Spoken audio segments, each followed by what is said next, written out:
Hello বন্ধুরা, শুভ মকর সংক্রান্তির প্রীতি ও শুভেচ্ছা জানাই আমার সকল বন্ধুদের। যে যেখান থেকে আমার আজকের ভিডিওটা দেখছো, সকল বন্ধুদের জানাই মকর সংক্রান্তির অনেক অনেক প্রীতি শুভেচ্ছা ভালোবাসা।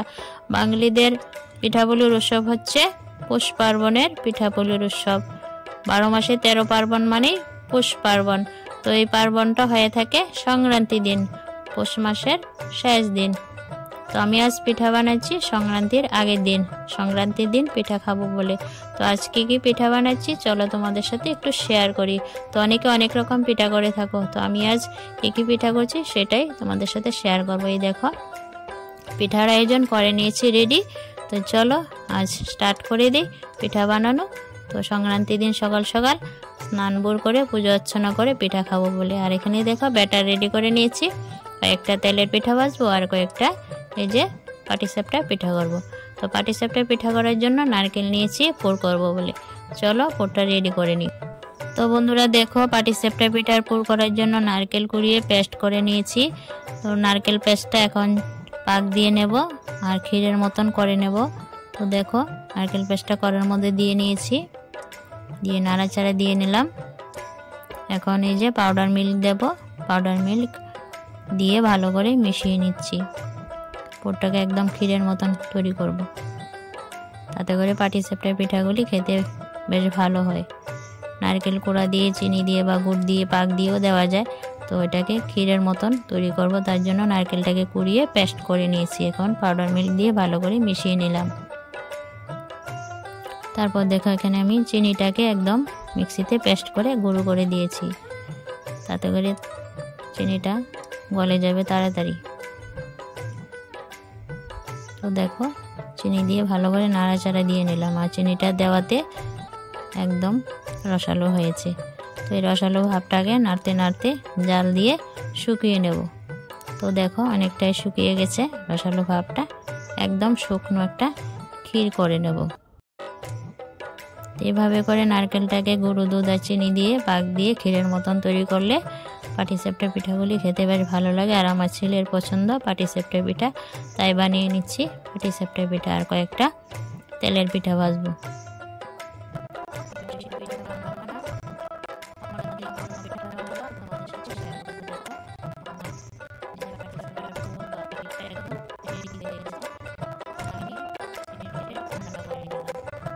বন্ধুরা সুজি ময়দা দিয়ে আমি চিনি দিয়ে ব্যাটারটা রেডি করে নিয়েছি পাটিসাপটা পিঠা। এই যে তাওয়াতে দিয়ে দিলাম, এভাবে করে পাতলা করে দিয়ে দেব ব্যাটারটা। তারপর পুরটা দিয়ে দেব মাঝখানে। জাস্ট লোভনীয় হয়েছে পিঠাগুলি খেতে। বন্ধুরা বাঙালিদের 12 মাসে 13 পার্বণের মধ্যে পৌষ পার্বণ বা পিঠাপুলির উৎসব একটা বড় উৎসবই মনে করা হয়।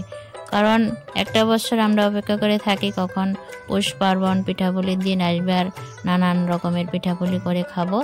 কিন্তু এখন তো প্রত্যেক দিনই পিঠাপুলি করে খাওয়া যায়, কিন্তু তাও এই যে একটা বছর আমরা অপেক্ষা করে থাকি পৌষ পার্বণের জন্য আর পিঠাপুলি খাবো বলে। এই যে পৌষ পার্বণের মকর সংক্রান্তির দিনে অনেকে বড়ির ডালা পোড়ে, তারপর পিকনিক করে, অনেক কিছু করে, তারপর পিঠাপুলি খেতে হয়। তো আমাদের পিঠাপুলি সংক্রান্তির আগের দিন করে রাখি, আর সংক্রান্তির দিন আমরা পিঠা পায়েস করে বারান আছে পূর্বপুরুষদের নামে, তো এইগুলি করে থাকি। তো এখন নিজেরা খাওয়ার জন্য সন্ধ্যাবেলায় সংক্রান্তির আগের দিন এই পিঠাগুলি করে নিচ্ছি। তো অনেকে অনেক রকমের পিঠা করে থাকো, তো আমি সিম্পলি 2 রকমের পিঠাই আজ ভাজবো, সেটাই তোমাদের সাথে শেয়ার করছি। ডেলি লাইফে ডেলি ব্লগ রান্নাবান্না তো শেয়ার করি, ভাবলাম আজ ডেলি ব্লগ শেয়ার না করে তোমাদের সাথে পিঠা বানানোগুলি শেয়ার করি। আমার প্রাণপ্রিয় অনেক বন্ধুরা দেখি অনেক সুন্দর সুন্দর করে পিঠা রেসিপি শেয়ার করবো, দেখে খুব ভালো লাগে। তো বন্ধুরা আমি পিঠাগুলি তেমন করতে পারি না, তো যেরকমই বানাচ্ছি সেটাই শেয়ার করছি। তো পাটিসাপটা পিঠার মধ্যে দেওয়ার জন্য যে ক্ষীরটা তৈরি করলাম বন্ধুরা, সেটার মধ্যে আমি এলাচ গুঁড়ো করে দিয়েছিলাম, তাতে করে ভালো একটা সেন্ট বা ফ্লেভার আসে। তো এটা বলতে ভুলে গেলাম। এই দেখো কেটে এভাবে করে দিয়ে দিচ্ছি। আর পিঠাগুলি বেশ খেতে দারুণ টেস্টি হয়েছিল, একদম খিরসা পাটিসাপটা পিঠা। তো অনেক দিদি ভাইয়েরা অনেক সুন্দর সুন্দর পিঠা রেসিপি শেয়ার করে, দেখে খুব ভালো লাগে। তো আমি ঠিকঠাক মতো পিঠা বানাতে পারি না, যেরকমই পারছি সেটাই শেয়ার করছি। তো বন্ধুরা আমাদের ফ্যামিলিতে আছে 3 জন, হাজবেন্ড ছেলে আমি। তো ছেলে পছন্দ করে পাটিসাপটা পিঠা, তাই বানিয়ে নিচ্ছি। হাজবেন্ডও তেমন পছন্দ করে না, তাও সংক্রান্তি বলে কথা বলো, পিঠা না বানালে হয়, তাই ছেলের পছন্দের পাটিসাপটা পিঠা আর কয়েকটা তেলের পিঠা বানিয়ে নিচ্ছি।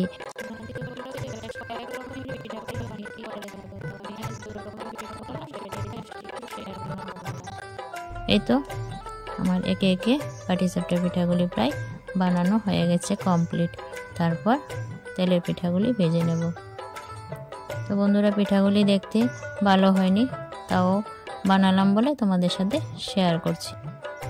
আজ পিঠাগুলি বন্ধুরা আমি সুজি ময়দা দিয়ে বানাচ্ছি।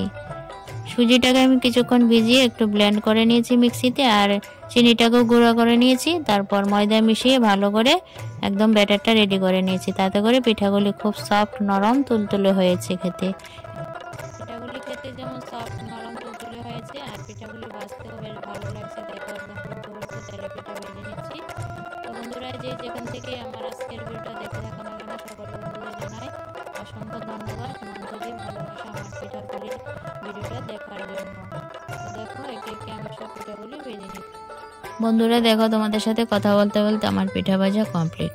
এই দেখো তেলের পিঠাগুলি সুন্দর হয়নি, তাও তোমাদের সাথে শেয়ার করছি। তো আমার যারা প্রাণপ্রিয় দিদি ভাইয়েরা আছে অনেক সুন্দর সুন্দর পিঠা বানাও, শেয়ার করে দেখে থাকি, খুবই ভালো লাগে। তো আমি যেভাবেই পিঠাগুলি করলাম সেটাই তোমাদের সাথে শেয়ার করছি। এই যে খিরসা পাটিসাপটা পিঠা হয়ে গেছে রেডি। ভিডিওটা কেমন লাগলো বন্ধুরা? পৌষ সংক্রান্তি স্পেশাল পাটিসাপটা পিঠা আর তেলের পিঠা ভাজলাম, এটাই তোমাদের সাথে শেয়ার। পিঠাপুলি উৎসব বলে কথা, পিঠাপুলির পার্বণ বলে কথা, পিঠা বানাবো, খাবো, আর আমার বন্ধুদের সাথে শেয়ার করব না, তাই কখনো হয়? তো বন্ধুরা অবশ্যই জানিও আজকের শেয়ারিংটা কেমন লাগলো। দেখা হচ্ছে নতুন কোনো ভিডিওর সাথে, ততক্ষণ ভালো থেকো, সুস্থ থেকো, বাই বন্ধুরা, টাটা।